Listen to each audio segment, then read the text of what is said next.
Hi, boys and girls. What time of year is it? Oh my gosh, is it Christmas time already? Are you so excited? I'm very excited. I have my tree up, and if you see, Shelby is hiding right there in the tree. I have my Santa Claus Coco ready to go. I have my elf antlers, thingamabob, bouncy jig. I don't know. I just thought these were cute. What else? Oh, I have Santa Claus. And let's see, what else? Oh, you gotta check these out. I have my Santa Claus earrings in. And just because I can, I have Rudolph in the other ear. So I am decked out and ready for Christmas. So today's story I'm really excited about, which anyone that knows me knows that's nothing new. I'm excited about all stories that I get to read to you. Let me get a sip of cocoa in really quick. It's so creamy and tasty.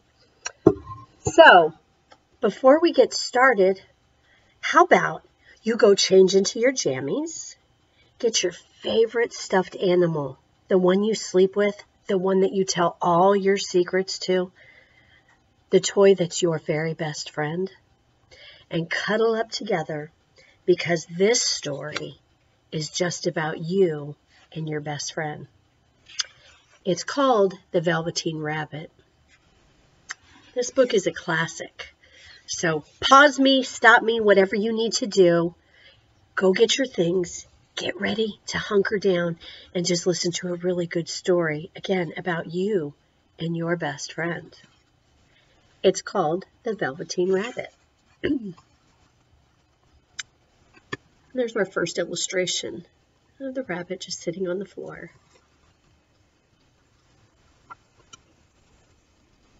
The Velveteen Rabbit by Marjorie Williams, illustrated by Alan Atkinson.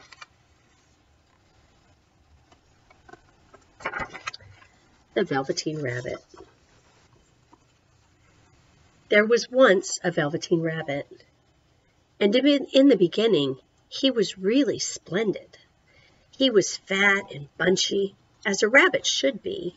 His coat was spotted brown and white. He had real thread whiskers, and his ears were lined with pink sateen. On Christmas morning, when he sat wedged in the top of the boy's stocking with a sprig of holly between his paws, the effect was charming. There were other things in the stocking, nuts and oranges, a toy engine, and chocolate almonds and a clockwork mouse. But the rabbit was quite the best of all. For at least 2 hours the boy loved him. And then aunts and uncles came to dinner, and there was a big rustling of tissue paper and unwrapping of parcels. And in the excitement of looking at all the new presents, the Velveteen Rabbit was forgotten. And here's a picture of the Velveteen Rabbit with the sprig of holly between his paws, stuffed in the very top of the boy's stocking. Hello, Madison. For a long time, he lived in the toy cupboard or on the nursery floor, and no one thought very much about him. He was naturally shy, and being made only of velveteen, some of the more expensive toys quite snubbed him. The mechanical toys were very superior and looked down upon everyone else. They were full of modern ideas and pretended they were real. The model boat, who had lived through 2 seasons and lost most of his paint, caught the tone from them and never missed an opportunity of referring to his rigging in technical terms. The rabbit could not claim to be a model of anything, for he didn't know that real rabbits existed. He thought they were all stuffed with sawdust like himself. And he understood that sawdust was quite out of date and should never be mentioned in modern circles. Even Timothy, the jointed wooden lion, who was made by the disabled soldiers and should have had broader views, put on airs and pretended he was connected with government. Between them all, the poor little rabbit was made to feel himself very insignificant and commonplace. And the only person who was kind to him was the Skin Horse. There we see the Velveteen Rabbit just scattered on the floor. And there's the lion with his broad shoulders.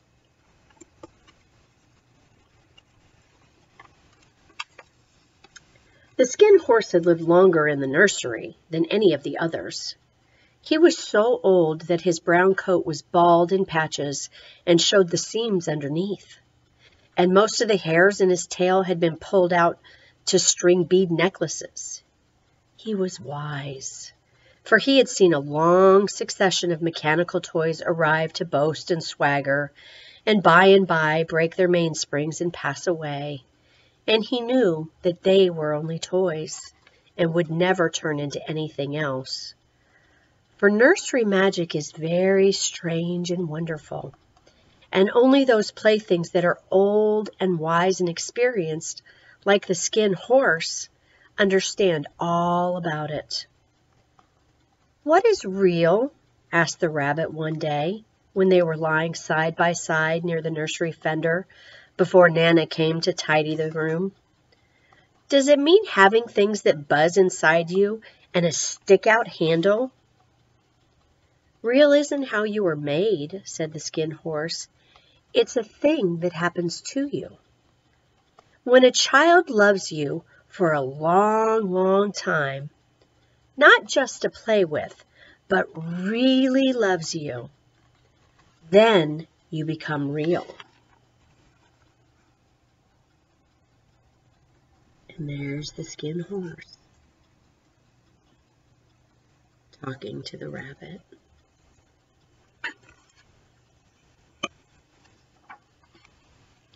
"Does it hurt?" asked the rabbit. "Sometimes," said the Skin Horse, for he was always truthful. "When you are real, you don't mind being hurt." "Does it happen all at once, like being wound up?" he asked. "Or bit by bit?" "It doesn't happen all at once," said the Skin Horse. "You become. It takes a long time. That's why it doesn't often happen to people who break easily, or who have sharp edges, or who have to be carefully kept.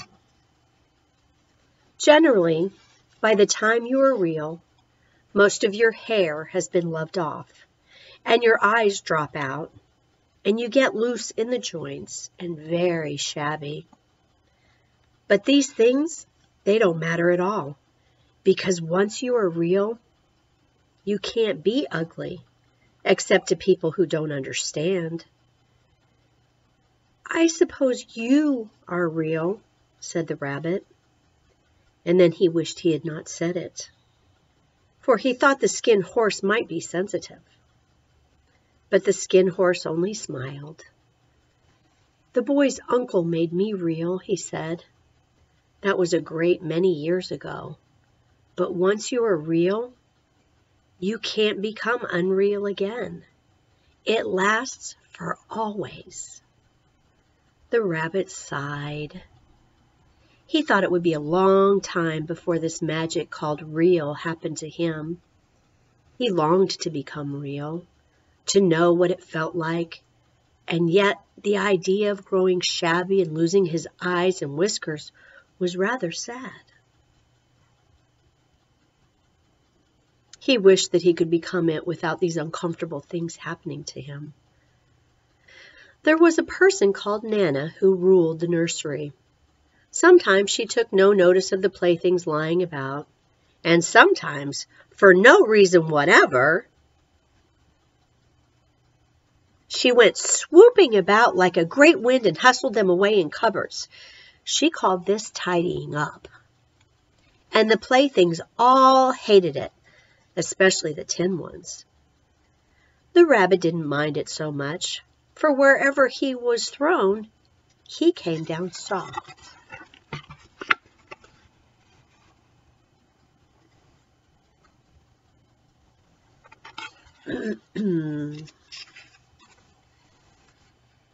One evening, when the boy was going to bed, he couldn't find the china dog that always slept with him. Nana was in a hurry, and it was too much trouble to hunt for china dogs at bedtime.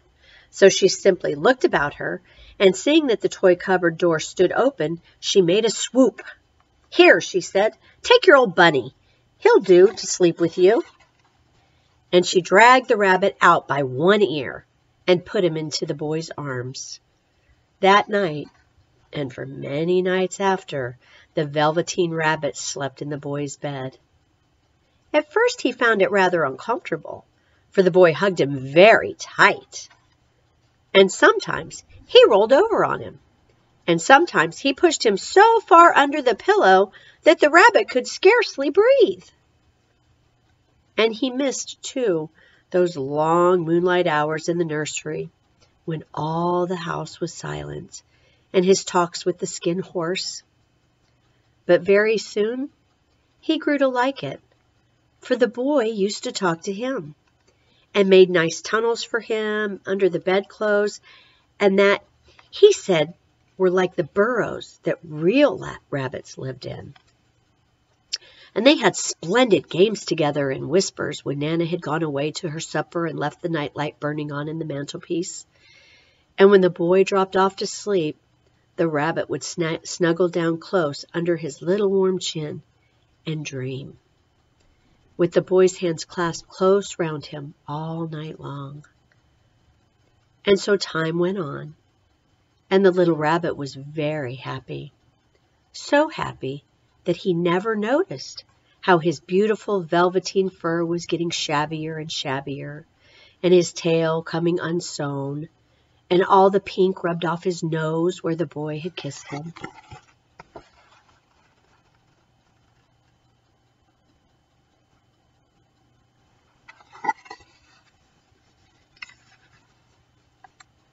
Spring came, and they had long days in the garden, for wherever the boy went, the rabbit went too.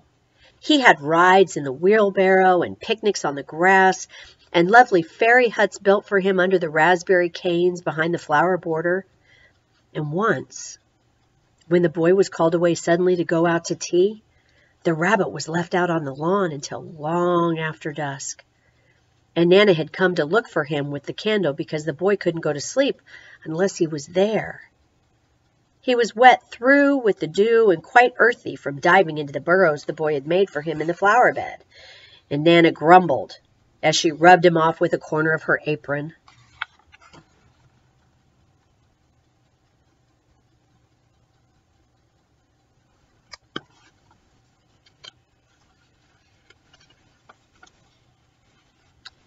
"You must have your old bunny," she said. "Fancy all that fuss for a toy." The boy sat up in bed and stretched out his hands. "Give me my bunny," he said. "You mustn't say that. He isn't a toy. He's real." When the little rabbit heard that, he was happy, for he knew that what the skin horse had said was true at last. The nursery magic had happened to him, and he was a toy no longer. He was real. The boy himself had said it. "Hello, Abby. Are you visiting for story time?" When the little rabbit heard that, he was happy. That night, he was almost too happy to sleep, and so much love stirred in his little sawdust heart that it almost burst. And into his boot-button eyes that had long ago lost their polish, there came a look of wisdom and beauty, so that even Nana noticed it next morning when she picked him up and said, "I declare if that old bunny hasn't got quite a knowing expression." That was a wonderful summer. Near the house where they lived there was a wood, and in the long June evenings the boy liked to go there after tea to play. He took the Velveteen Rabbit with him, and before he wandered off to pick flowers or play at brigades among the trees, he always made the rabbit a little nest somewhere among the bracken, where he would be quite cozy. For he was a kind-hearted little boy, and he liked Bunny to be comfortable. One evening, while the rabbit was lying there alone, watching the ants that ran to and fro between his velvet paws in the grass, he saw two strange beings creep out of the tall bracken near him.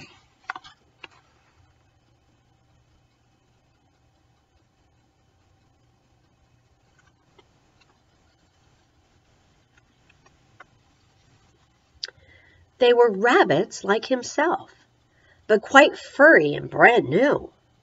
They must have been very well made, for their seams didn't show at all, and they changed shape in a queer way when they moved. One minute they were long and thin, and the next minute fat and bunchy, instead of always staying the same like he did.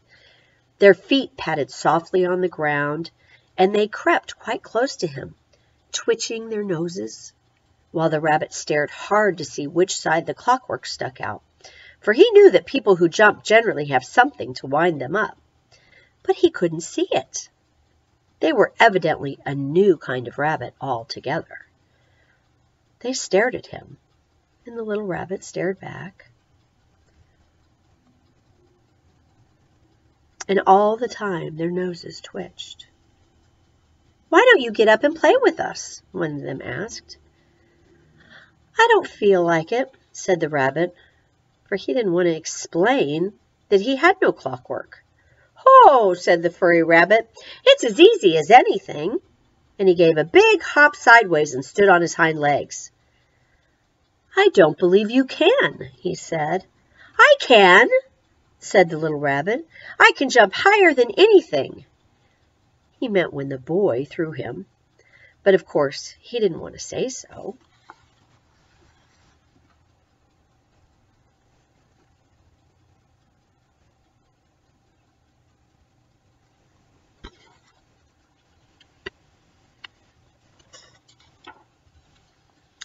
"Can you hop on your hind legs?" asked the furry rabbit. That was a dreadful question, for the Velveteen Rabbit had no hind legs at all. The back of him was made all in one piece, like a pincushion. He sat still in the bracken and hoped that the other rabbits wouldn't notice. "I don't want to," he said again. But the wild rabbits have very sharp eyes, and this one stretched out his neck and looked. "He hasn't got any hind legs," he called out. "Fancy a rabbit without hind legs." And he began to laugh. "I have," cried the little rabbit. "I have got hind legs. I'm sitting on them." "Then stretch them out and show me, like this," said the wild rabbit. And he began to whirl around and dance till the little rabbit got quite dizzy. "I don't like dancing," he said. "I'd rather sit still." But all the while he was longing to dance, for a funny new tickly feeling ran through him, and he felt he would give anything in the world to be able to jump about like these rabbits did. The strange rabbit stopped dancing and came quite close. He came so close this time that his long whiskers brushed the Velveteen Rabbit's ear. And when he wrinkled his nose suddenly and flattened his ears and jumped backwards, "He doesn't smell right," he exclaimed. "He isn't a rabbit at all. He isn't real." "I am real," said the little rabbit. "I am real. The boy said so." And he nearly began to cry.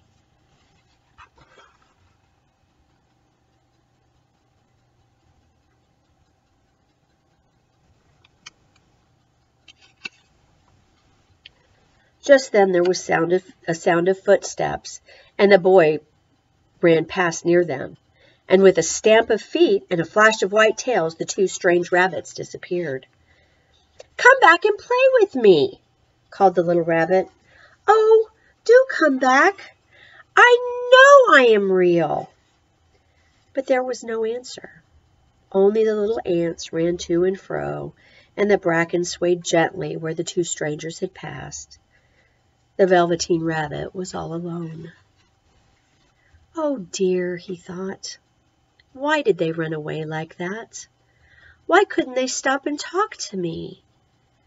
For a long time he lay very still, watching the bracken and hoping that they would come back. But they never returned, and presently the sun sank lower and the little white moths fluttered out, and the boy came and carried him home.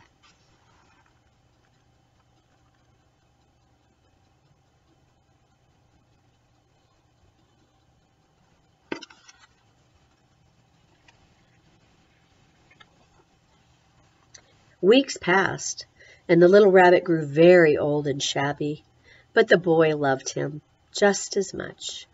He loved him so hard that he loved all his whiskers off, and the pink lining to his ears turned gray, and his brown spots faded. He even began to lose his shape, and he scarcely looked like a rabbit anymore, except to the boy. To him, he was always beautiful, and that was all that the little rabbit cared about. He didn't mind how he looked to other people, because the nursery magic had made him real. And when you are real, shabbiness doesn't matter. And then one day, the boy was ill. His face grew very flushed, and he talked in his sleep, and his little body was so hot that it burned the rabbit when he held him close. Strange people came and went in the nursery, and a light burned all night, and through it all the little Velveteen Rabbit lay there, hidden from sight under the bedclothes, and he never stirred, for he was afraid that if they found him, someone might take him away, and he knew that the boy needed him.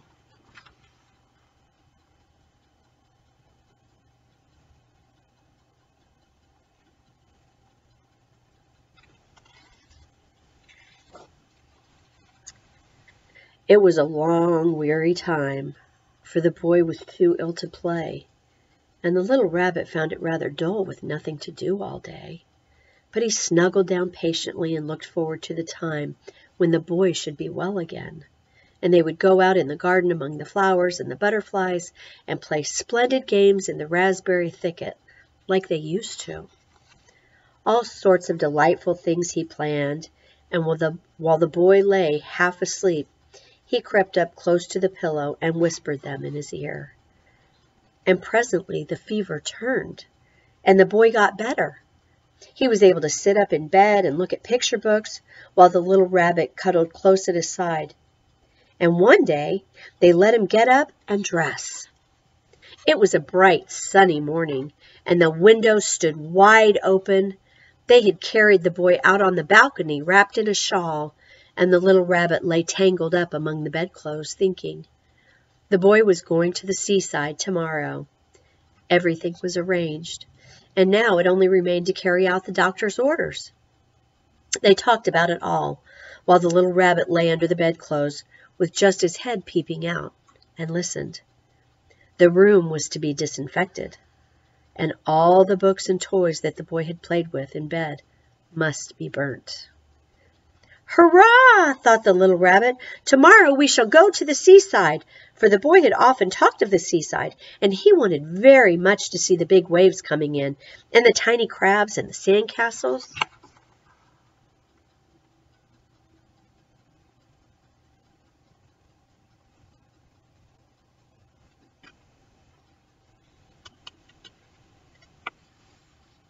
Just then, Nana caught sight of him. "How about his old bunny?" she asked. "That," said the doctor, "why, it's a mass of scarlet fever germs. Burn it at once." "What? Nonsense! Get him a new one. He mustn't have that any more." And so the little rabbit was put into a sack with the old picture books and a lot of rubbish, and carried out to the end of the garden behind the fowl house. That was a fine place to make a bonfire. Only the gardener was too busy just then to attend to it. He had the potatoes to dig and the green peas to gather, but next morning he promised to come quite early and burn the whole lot. That night the boy slept in a different bedroom, and he had a new bunny to sleep with him.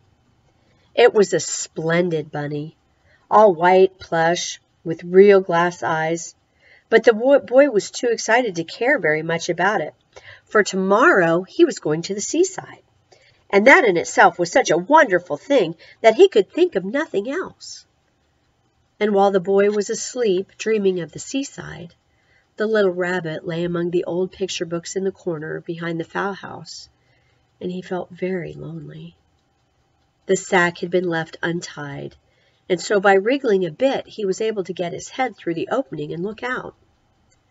He was shivering a little, for he had always been used to sleeping in a proper bed, and by this time his coat had worn so thin and threadbare from hugging that it was no longer any protection to him. Nearby he could see the thicket of raspberry canes, growing tall and close like a tropical jungle, in whose shadow he had played with the boy on bygone morning.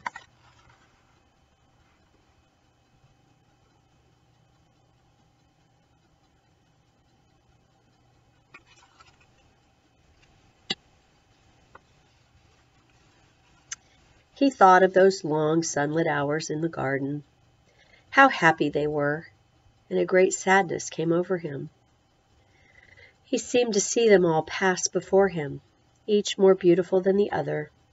The fairy huts in the flower bed, the quiet evenings in the wood when he lay in the bracken and the little ants ran over his paws, the wonderful day when he first knew that he was real. He thought of the skin horse, so wise and gentle, and all that he had told him. Of what use was it to be loved and lose one's beauty and become real if it all ended like this? And a tear, a real tear, trickled down his little shabby velvet nose and fell to the ground. And then a strange thing happened. For where the tear had fallen, a flower grew out of the ground. A mysterious flower, not at all like any that grew in the garden. It had slender green leaves, the color of emeralds, and in the center of the leaves, a blossom like a golden cup. It was so beautiful that the little rabbit forgot to cry and just lay there watching it. And presently the blossom opened, and out of it there stepped a fairy.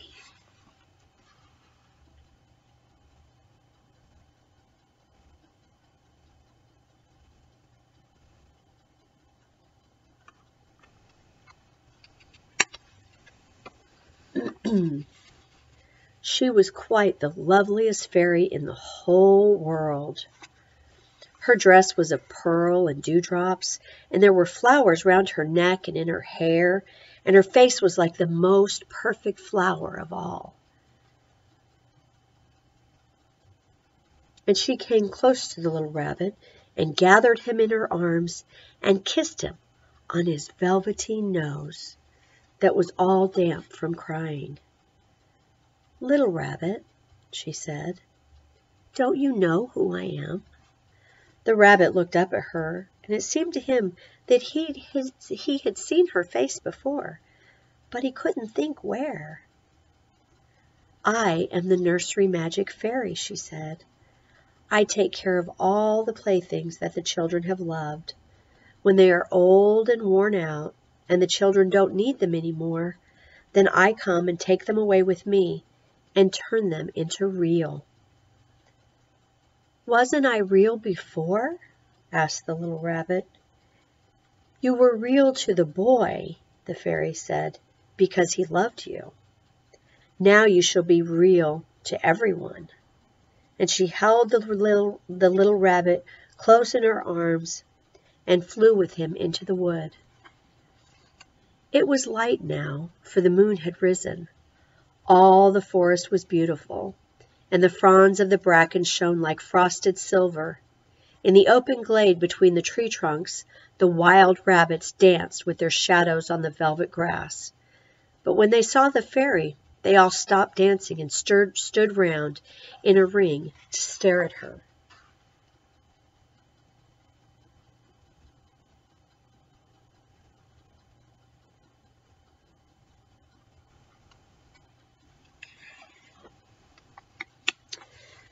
"I've brought you a new playfellow," the fairy said.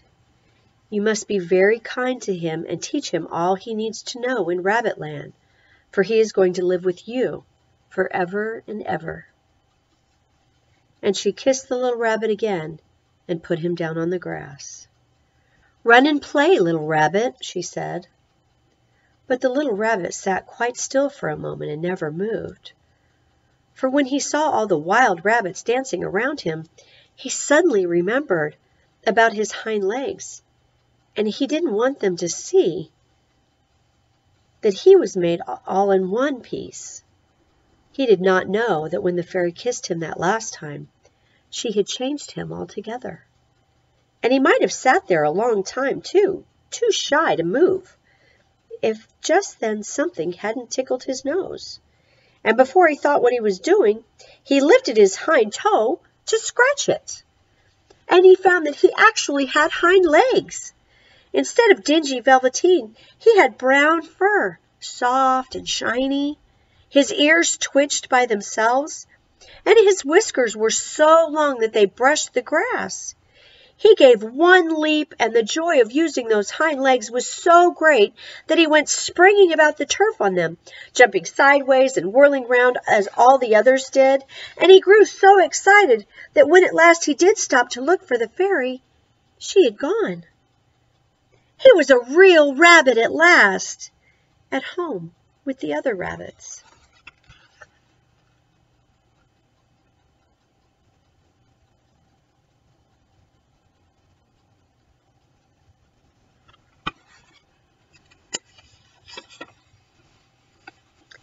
Autumn passed, and winter, and in the spring, when the days grew warm and sunny, the boy went out in the wood to play behind the house.